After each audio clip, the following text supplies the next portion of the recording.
Alam mo, Susan, kanya-kanya ng book na mga pupuntahan ngayong tag-init, tapos bakasyon pa, Holy Week pa next week. Oo, kung ibabarkada ang kasama, hindi na rin iniiwan ngayon ang mga mahal na alaga. Dahil kahit sa gala, present na rin sila. Ang lalaki. Alam mo, deserve naman talaga, lalo na't sila ang kasama mo kapag ikaw ay nai-stress. Ngayon sila naman ang ititreat ng rest. Yan ang aking kwentong dapat. Alam mo. Nag-iimpake si Cedric para sa gala kasama ang fur baby na si Maymay. Facility siya, which includes grooming, spa, hotel, swimming pool for dogs, play care for dogs and cats as well. Welcome lahat ng alagang aso at pusa rito. May lahi man, puspin o aspin, pwede.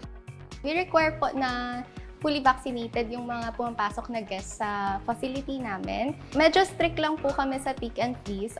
Una binisita ni Maymay at Cedric ang dog play care area. Pwede makipaglaro rito ang fur parents sa kanilang fur baby at iba pang namamasyal na aso roon ng 2 oras. Sa lahat naman po ng activities natin, may mga nakabantay po tayong pet bodies na well-trained po sa specific activities na ginagawa ng dogs. Binabantayan din ng pet bodies ang ugali o temperament ng aso bago ipasok sa play area para iwas away. Yung dito po kasi like mas safe compared sa bahay or if sa ibang places mo iniwan. Kasi may nagbabantay dito.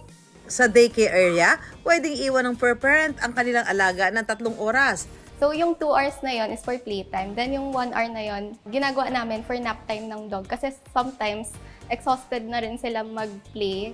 Ayon sa veterinaryong si Rain Sander Castro, importante raw sa aso at pusa ang interaksyon sa ibang hayop. Number 1, nire-reduce nito yung anxiety. Number 2, yung aggression nawawala. Number 3, ini-improve nila yung behavior ng ating mga alaga. Meron din itong pool kung saan pwedeng lumangoy si Human kasama ang kanilang alaga at naka-life vest pa. Ang cute! Meron naman po nag-assist sa kanila just in case po na wala si owner. We allow 5 to 8 dogs po na small dogs per hour. Pag malaki naman, mga at most 3 to 5 lang po. 400 pesos hanggang 650 pesos kada isang oras ang bayad sa indoor play pool. Usually, okay lang naman na magkasama yung tao at pets natin sa pool or any body of water, no? Pero, marami tayong mga precautionary measure na kailangang isipin. Yung ticks na to or yung mga kuto, pwede to mag-transfer sa tao. Ehersisyo na rin maituturing ang paglangoy ni Bantay at Muning sa mga indoor pool na ganito. Yung cardiovascular system nila, ini-improve. Nagpapump ng maayos yung puso, nag-i-improve yung heart, nag-i-increase yung metabolism.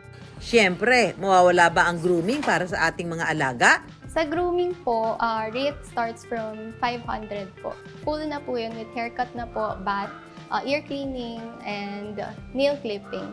Meron din silang spa kung saan minamasahe ang mga aso't pusa habang nasa bathtub. Pwede rin mag-staycation ng fur baby sa kanilang VIP, Executive at Deluxe Post Suite. 24/7 ang aircon at CCTV camera sa hotel. Dapat isipin din natin kung ano yung level ng stress na mapuproduce nila. To be honest, ang grooming po, dapat once a month lang eh. Yung pagpapaligo sa ating mga alaga, once a week is good na. Sa susunod na gala ngayong summer, hindi na kailangan mag-alinlangan kung isasama ang mga alagang hayop sa lakad. Dahil sa mga ganitong lugar, pwede magbakasyon mode ang fur babies.